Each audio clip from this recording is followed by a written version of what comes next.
Kia ora whānau. Happy, what are we, Saturday morning to you guys. Hey, my name is Simon. I'm a ThermoBliss consultant based out here in the very sunny West Auckland at the moment. And this morning I'm going to be making a recipe I just discovered, which is called the ThermoBliss Blueberry Scrolls. So this is going to be a manual cook. So I've got my recipe printed out here. So I'm going to be using my new TM7 to create the dish, but it's going to be a manual cook. I'm really excited about this. I really love blueberries and I'm a bit of a scroll fan. So yeah, I think this is going to be quite cool. The difference with this recipe as opposed to my traditional scrolls is that it's actually more of a scone base than it is a bread base. So there is no yeast, there's no proving time, anything like that. So yeah, it's I'm quite looking forward to making this. So let's get started. Hey Ruth, hey guys, thanks for joining me. If any of you guys are doing a cook along with me, let me know. It'd be great to know your tips and tricks as we're going along. Hey Sharon. Actually, Sharon, after our chat this morning, I was contemplating doing a mixed berry scroll instead of doing a blueberry scroll, but actually I still could. Yeah, I got some mixed berries. Alrighty, here we go, guys. So, following the instructions, I'm not going to preheat my oven to 210 degrees yet, just because there is a 20-minute chill out time where the dough goes into the fridge before it goes into the oven. So when I put my dough into the fridge, then I'll switch my oven on. Hey guys, thanks for joining me. I'm not going to line my baking tray because, of course, I'm using one of our fabulous Mix Shop oven trays, and I've got them with the non-stick tray as well. Hey Teresa, thanks for joining me, my sweet. Are you going to do a cook along with me? So I'm going to be using the TM7. So if you've got a 6, of course, you do things according to the 6 way. So here we go. Take my lid off. And the first ingredients it's asking me for is to drop in flour, butter, and salt into the ThermoMix bowl.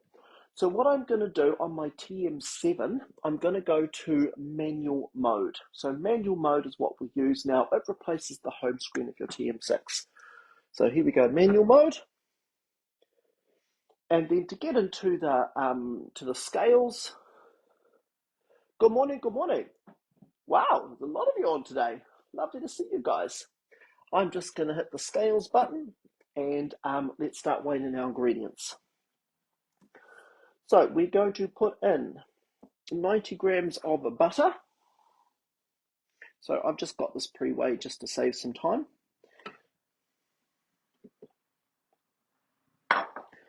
And 300 grams of self-raising flour. If you guys have been following me before, you know I don't believe in self-raising flour. So I'm going to put in about 2.5 teaspoons of baking powder. And then I'm just going to make up the rest of the weight with my flour. So I'm just going to tare my scales. Just have to double check it's baking powder, not baking soda. I have made that mistake before. So we're doing 1, 2.5. And there it goes. And then the rest of the weight to make up are 300 grams.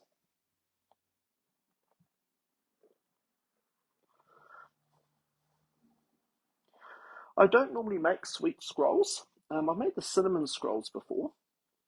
But yeah, normally I'm more of a savoury type of guy. So, but I thought this recipe sounded quite yummy. I've got some friends coming over this afternoon for a dog walk. So I figured, hey, this would be something good to share with people. So 290. Well, hey, look at that, guys. Almost on the nose. How was that? So that's 90 grams of butter, 300 grams self-raising flour, and we want half a teaspoon of salt. Better go grab that. So here's our half a teaspoon of salt. And we are going to mix this on 10 seconds at speed 9 until the mixture is the consistency of breadcrumbs. So I know not all of you have got a TM7 yet, so what I'm going to do is I'm going to hit the X to close down the scales. I'm going to press my seconds timer, and along the bottom of the screen you can see we've got little buttons that pop up. So I'm just going to hit the +10 for 10 seconds, hit the 0, set that to speed number 9. Just double checking I've got everything here. Flour, butter, salt. Okay, here we go. It's going to get loud for a minute, guys. So I'm not going to bother talk. Here we go.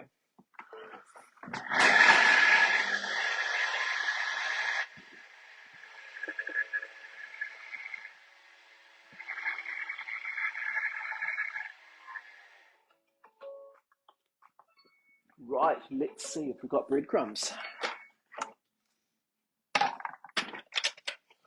How's that? That's pretty breadcrumby to me. So we're just going to give that just a little bit of a scrape down. Actually, that is a beautiful consistency. Look at that. Nice. Alrighty. Next step is we're going to add the milk. So we're after 2/3 of a cup of milk. I'm a little bit of a full cream guy, so if I had silver top milk or I could buy silver top milk locally, I would be using that. So I want 2/3 of a cup. Cool. How are you guys going? Have I inspired you to make this dish yet? So we're doing 1/3, 2/3. And I'm going to do a little bit of a modification to my recipe. I know that's going to surprise you. I'm also going to put in a teaspoon of my homemade vanilla paste.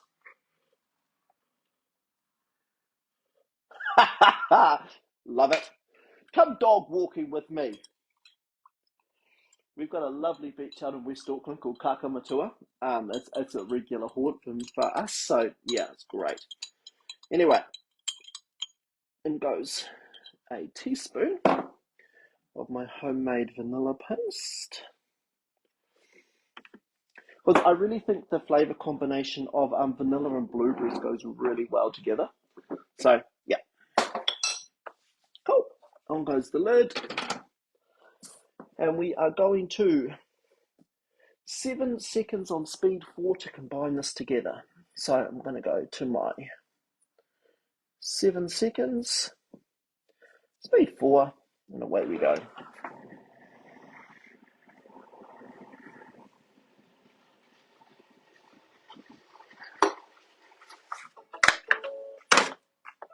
Let's see what we got.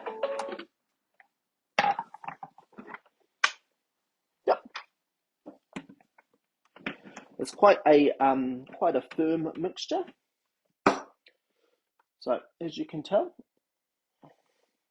I've never made this before, by the way, in case you're wondering.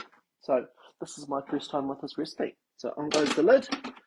And now it's asking us to go into no kneading mode for 2 minutes.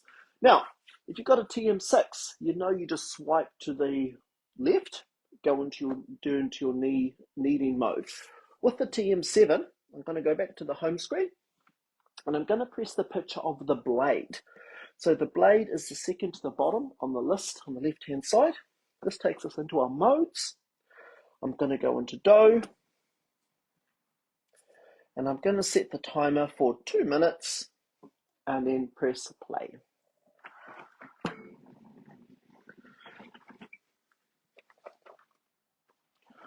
I've got my handy dandy dough mat here, because the next step is going to be, we're going to be rolling out the mixture.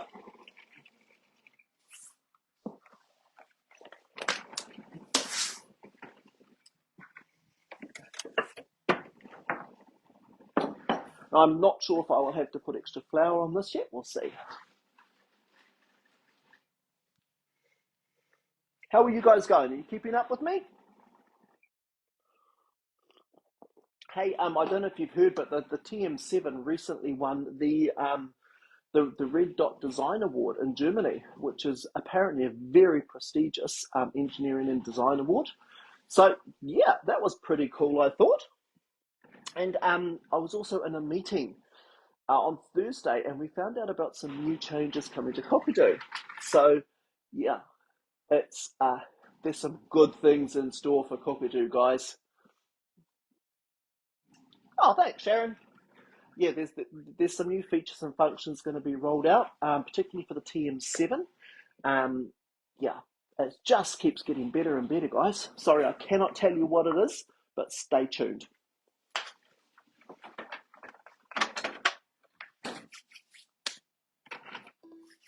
Oh, don't stop it, Simon. How are you guys going?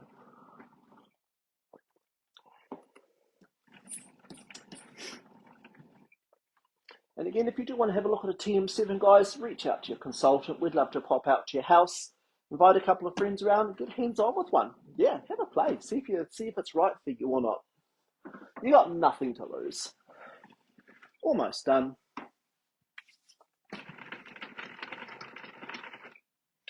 Cool. So the next step is roll the dough out until you have 30 centimetres by 40 centimetres. So my dough is looking nicely put together. Oh, Teresa, I would love to tell you my sweet, but I think I'll be hung, drawn and quartered. But yeah, there's some really, really good stuff coming. Wow, the dough is actually very soft now. Instead of before it appeared to be quite hard and clumpy, now it's really soft. All right, so we'll drop that back on there. And we're going to roll this out to 30 by 40. Now, I have to tell you my secret. I know this won't go any further. It took me about 2 years to discover that the mats have measurements on the sides. I know. So here I was getting my ruler out, but madly trying to measure my dough. And yeah, I could have just used the markers on the dough mat. So this is going to be quite a thin dough by the looks of it. And I highly recommend that you do this on a mat or a piece of baking paper, because what we're going to do in a later step is roll this into scrolls. So if you have it on your bench, you can't use your dough mat or your baking paper to help you form that scroll. Okay, so I've got it roughly the size I need it to be. I just need to make it a little bit more squarish.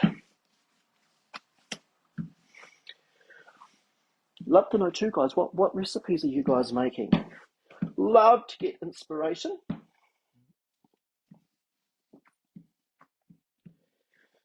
Actually, this dough was actually a lot easier to roll out than what I thought it would be. It doesn't actually require any more flour on it by the looks.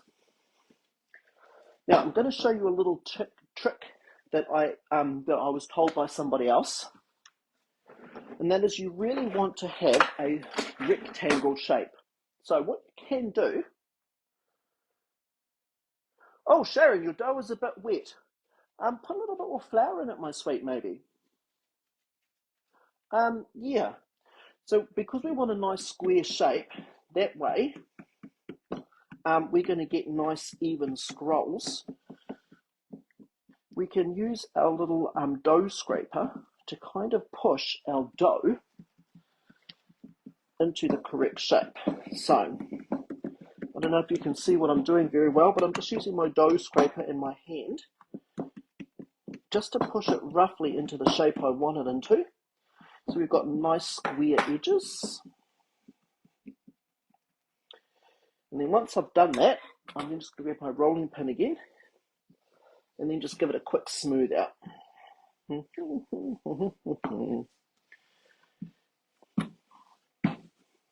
How's your dough looking now, Sharon? I tend to find that if it's a bit wet, a little bit more flour will help. Aha, this is coming together quite nicely now.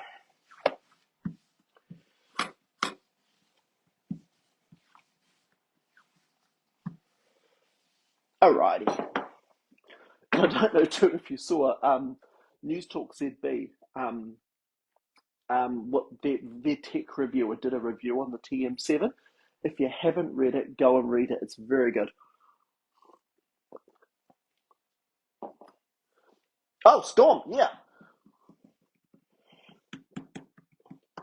I'll put a finished picture up of my dish when it's done on my page so you can see what you think. But right now it's smelling pretty amazing. Now I'm going to try and not cock this up. But what I've got here is it's kind of, using my dough cutter, I have formed it into my rough rectangle. Just got a little bit of a lump there. Just like that.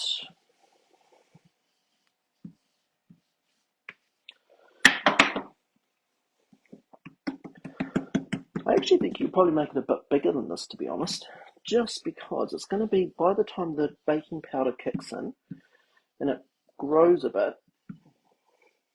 you don't really want to have thick pieces of dough, in my opinion.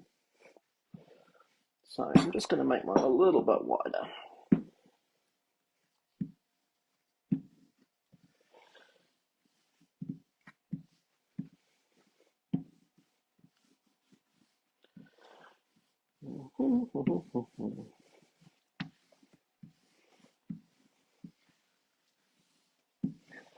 Okay, I think that's as far as I'm going to push this one. Just straighten up the edges so they become a little bit tidier scrolls instead of having little wonky bits poking out the end.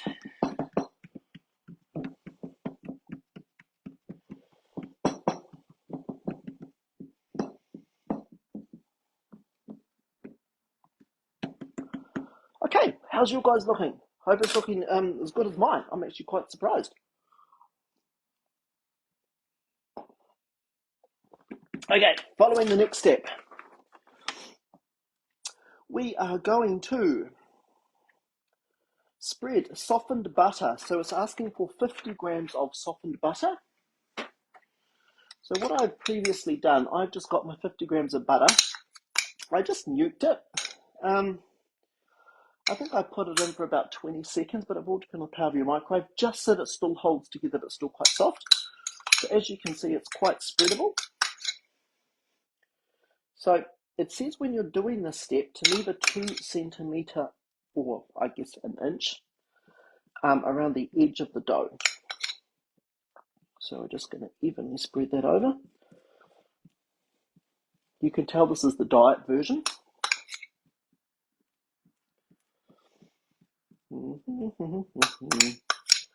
So my plan is I'm just going to put as much of the butter on as I can, and then I'm going to use my spatula just to make sure it's a nice even layer.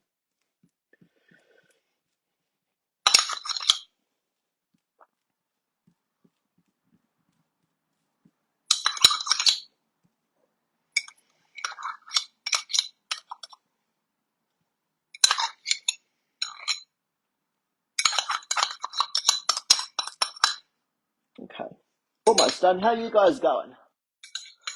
Hey Yvonne, how are ya?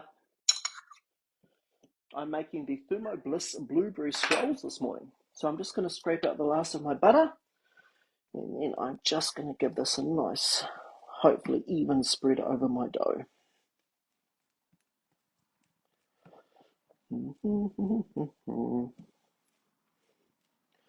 The butter actually spreads quite nicely.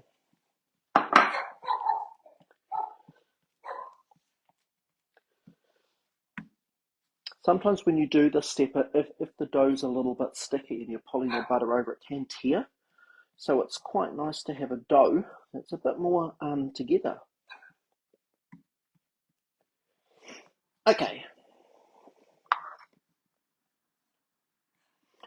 There's my butter done.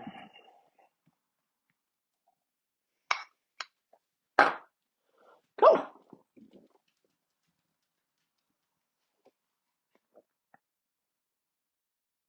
Uh-huh.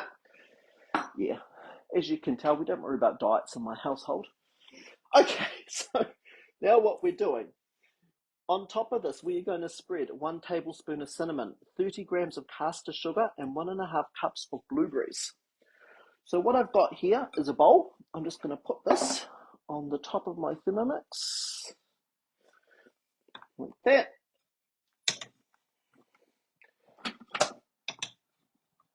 And I am just going to pop into my scales and weigh in my 30 grams of caster sugar.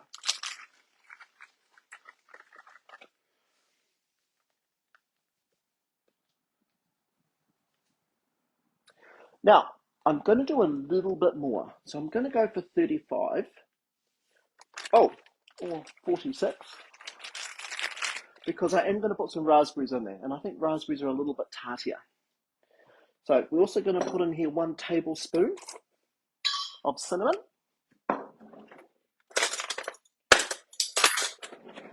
I hope you guys are all getting your spices from your local Indian supermarket. It's so much cheaper. I mean, this huge jar, I think, cost me like $1.99. It's just crazy cheap.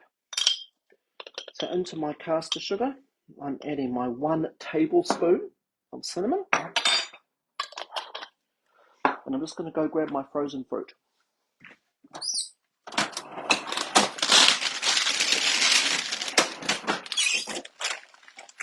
So I'm going to combine raspberries and blueberries in mine. So into this, it's asking us for 1.5 cups of blueberries. So I think what I might do,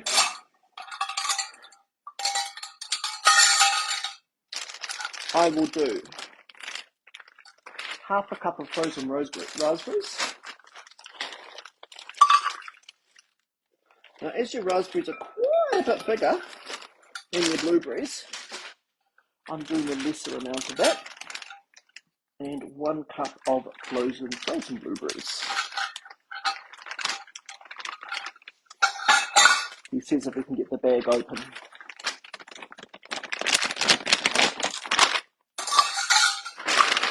So,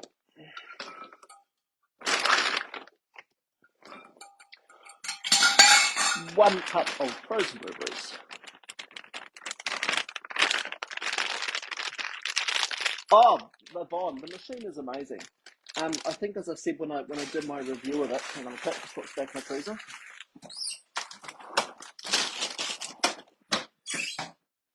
I couldn't imagine how they could make the TM6 any better. I was just like, what on earth can they do? But man, I tell you what, it is a significant step up. Just a phenomenal machine. Reach out to your local consultant, my sweet. Have a try of one. It doesn't cost you anything.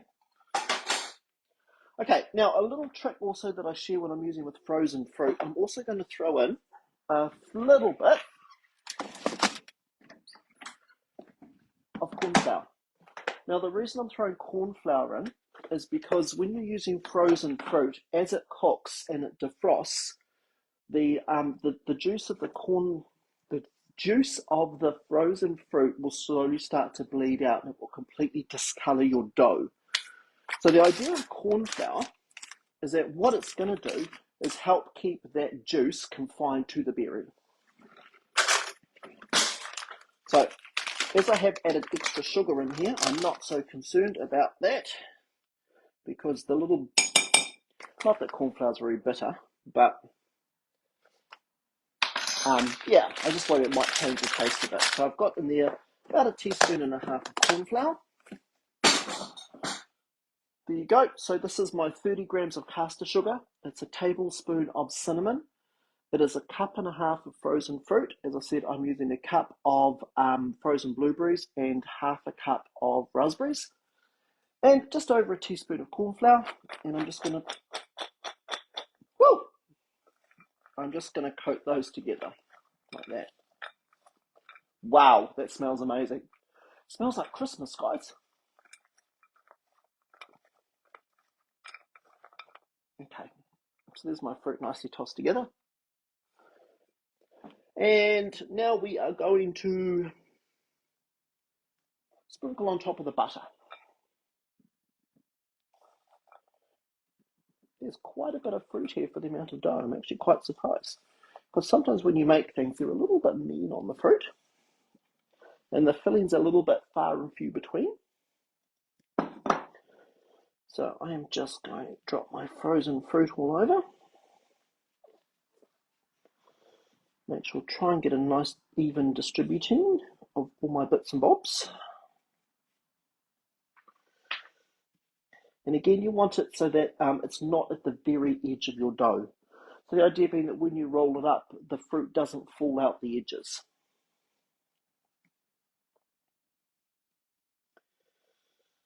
Okay, and then I'm just going to sprinkle the remaining of my sugar mixture just on the dough. This recipe does get a 5-star rating, by the way. So it must be pretty good.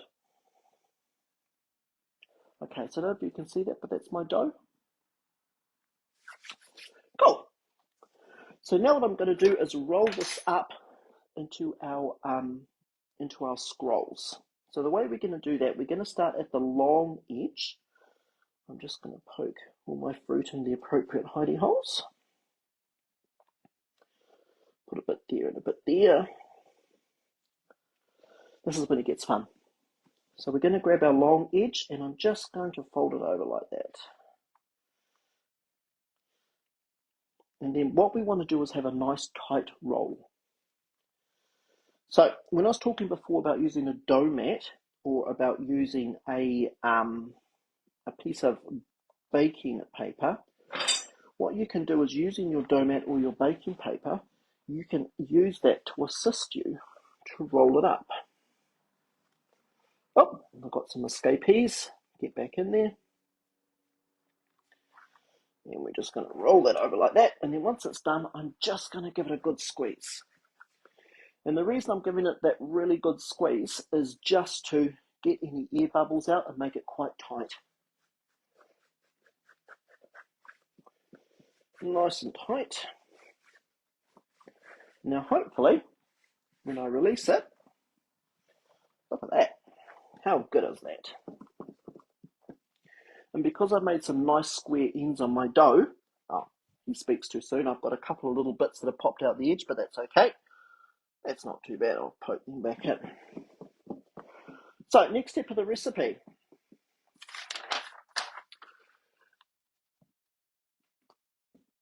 is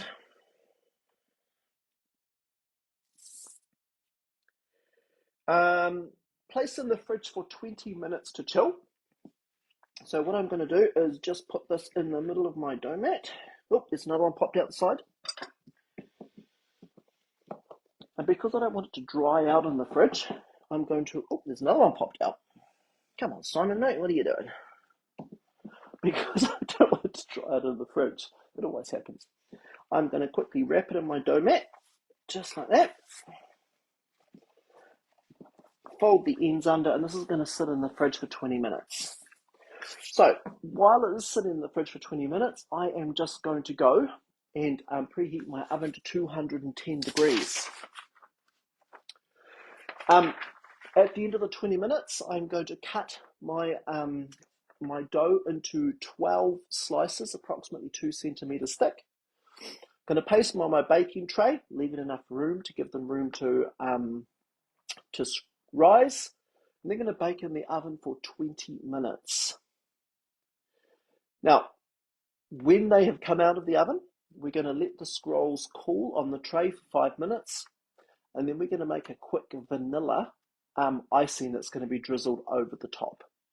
So it says to pour the vanilla icing over the top of the scrolls before letting them completely cool. So yeah, that's as far as I'm going to go for my live bake today, guys. Thanks for joining me. Come back to my page and I will put up a picture of how my scrolls look. But have a fabulous day. If you have any questions, flick me a message and I will put another link up to the recipe in the chat for this event as well. Have a great day, guys. Don't do anything I wouldn't do, and I'll catch up with you soon. See ya.